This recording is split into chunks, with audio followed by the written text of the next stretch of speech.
Chairman Tehreek-e-Insaf Imran Khan ने कहा है कि कौमें तब तबाह होती हैं जब छोटे चोर को पकड़ लें और बड़े को छोड़ दें। इमरान खान ने कहा है कि पाकिस्तान के अवाम ने सोशल मीडिया पर अपनी आवाज़ को बुलंद किया। अमेरिका की जंग में हमारे 80,000 लोग मारे गए। अमेरिका को अब पाकिस्तान में जी हुजूरी करने वाले मिल गए हैं, तो हुकूमत पर वो दबे अल्फाज में तनकीद कर रहे हैं। उन्होंने कहा कि अक्सरियत ना होने की वजह से हम कोई भी कानून साजी नहीं कर सकते थे। पार्लियामेंट में अक्सरियत मिलेगी तो ही इक़्तिदार में आऊँगा।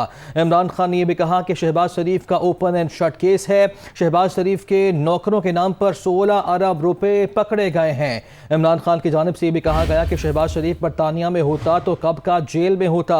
इदारों में करप्ट निज़ाम से फ़ायदा उठाने वाले अफराद बैठे हैं। साबिक वज़ीर आज़म का सोशल मीडिया पर इंटरव्यू, और इस इंटरव्यू में उन्होंने कई बातें की है, तनकीद भी की है हुकूमत पर, शहबाज शरीफ पर भी। उन्होंने कहा है कि कौमें तब तबाह होती हैं जब छोटे चोर को पकड़ लें और बड़े चोरों को छोड़ दें। पाकिस्तान के अवाम ने सोशल मीडिया पर अपनी आवाज़ को बुलंद किया है। इमरान खान ने यह भी कहा है कि अमेरिका की जंग में हमारे 80,000 लोग मारे गए और अमेरिका को अब पाकिस्तान में जी हुजूरी करने वाले मिल गए।